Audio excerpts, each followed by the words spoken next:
Sel, padidiin mo na si Dagol, Sel.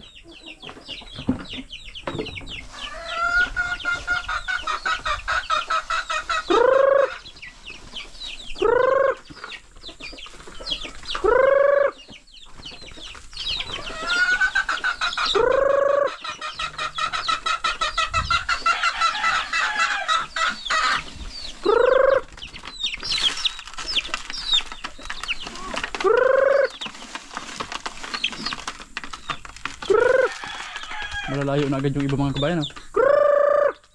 Tik tik tik tik tik tik.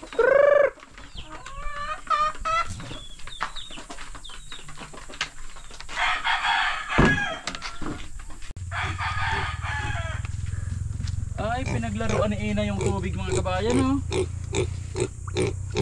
Ang daming tubig yun sa kulay sa kainan niya.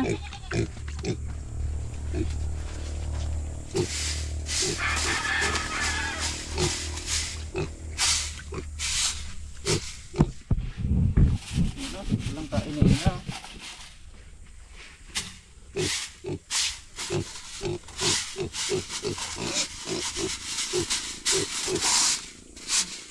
Pinaglaruan mo Ina yung kainan mo.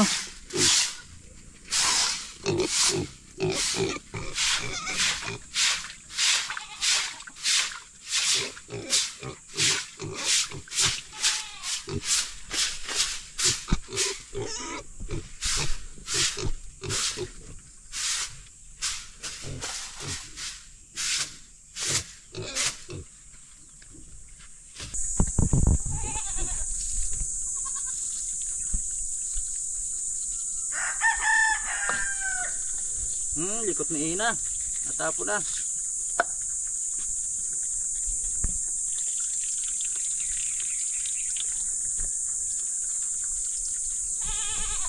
Ang bilis maubos ng tubig ni Ina mga kabayan, ha?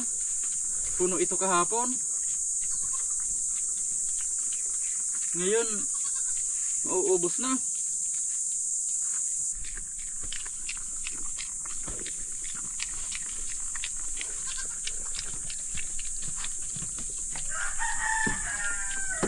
Yan mga kabayan, oh. Ang bilis lumaki ni Ina, oh.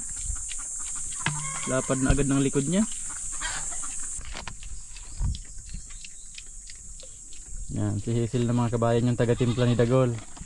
Ngayong bakasyon lagi ko siyang kasama araw-araw dito.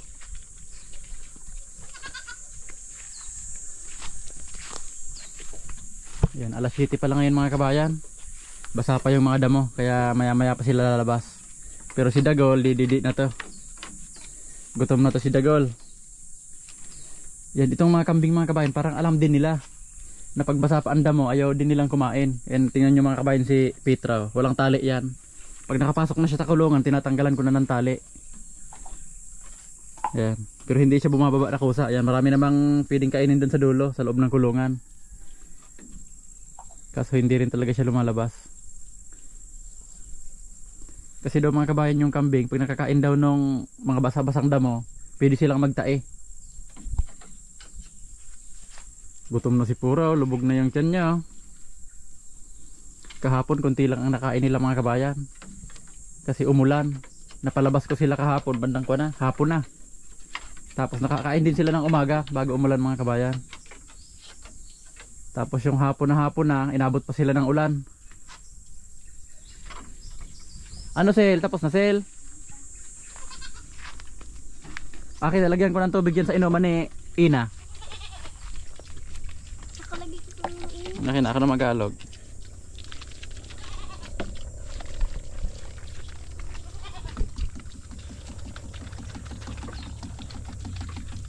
Dito ilagay natin sa kuwan. Ay, wala pala tayong kuwan. Dito na lang natin lagyan ng tubig. Ayan mga kabayan, dito na ako kumuha ng tubig sa inuman ni. Tara, wag muna natin palabasin si Kwan, Puro. Ay, si Dagol. Dagol, oh. Dagol, dito. Didi ka na dito. Dito. Maaga pa.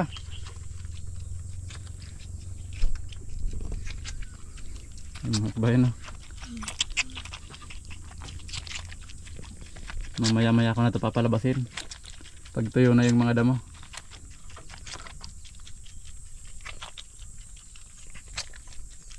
Ang bilis oh. Pa isa-isa na lang padidit natin sila no. Umaga, tanghali, hapon ganito lang karami. Kumakain na rin siya ng damo.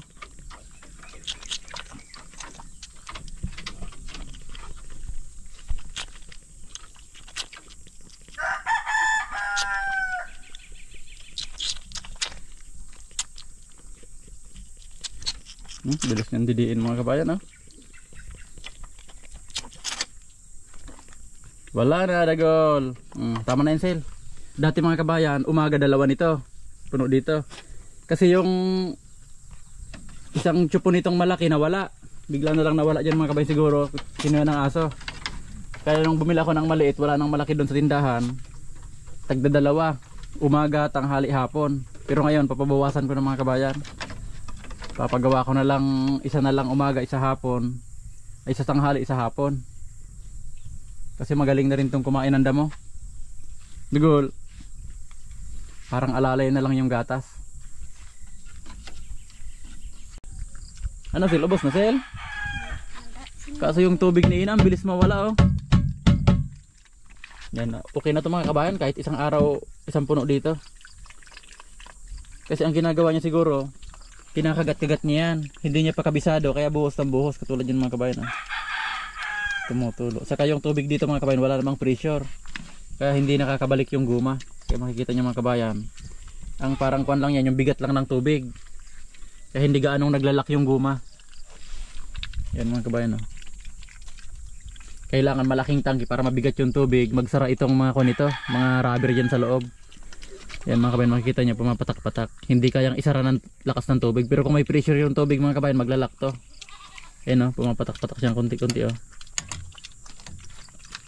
Ayan. Pero pag baboy lang yung gumagalaw, hindi siya tumitigil mga kabayan. Kaya siguro napuno itong pan niya. Pag pinakagat-kagat niya, hindi naglalak.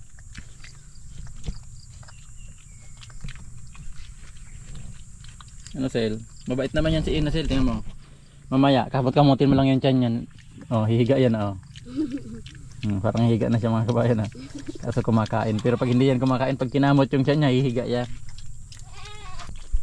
Yan, dapat Sil, sanayin mong maamo sa tao to. Kasi matagal natin itong aalagaan. Gagawin nating inahin yan oh. Mabait siya. Imasimasin mo Sil pag pupunta ka dito.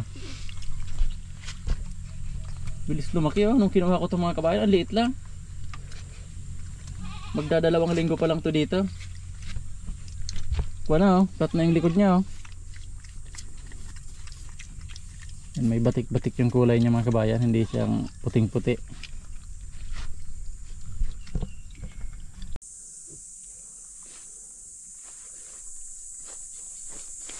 Yan, tinatali ko na mga kabayan si Petra kasi papalabasin ko na sila. Yan.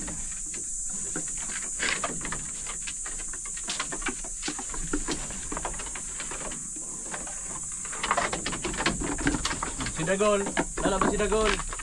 Si Dagol lang mga kabayan maiiwan dito sa loob. Kasi uuwi muna kami.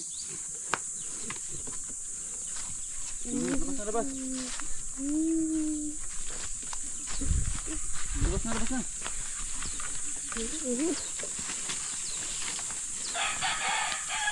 Op op, Dagol, diyan ka lang Dagol, op.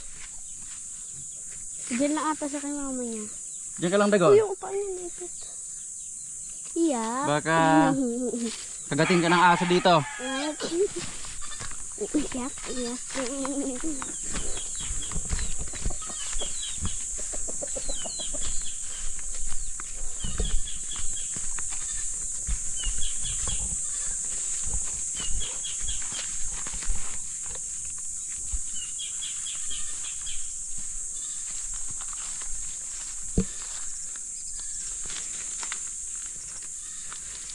Ito mga kabayan, lakad bulan ito.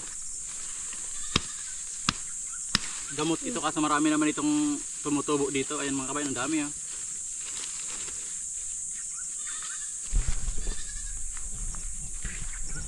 Yan, nandito yung isang po namin mga kabayan. Guna. Yung babaeng manok na nangingitlog mga kabayan. Ayan oh. Naglilimlim na. Ayan mga kabayan oh. Ayan oh. Yan. Nagdilimlim na yun mga kabayan. Tinakpan na lang namin kasi dyan namin nakita yung itlog. Yan, dito muna yung kambing. Uwi muna kami saglit mga kabayan. Tapos pagbalik namin dito, saka na namin yan papakawalan. Tara Sil, uwi muna tayo. Si Dagol mga kabayan na. Dagol! Iyak nang iyak. Mamaya palabasin natin pagbalik natin.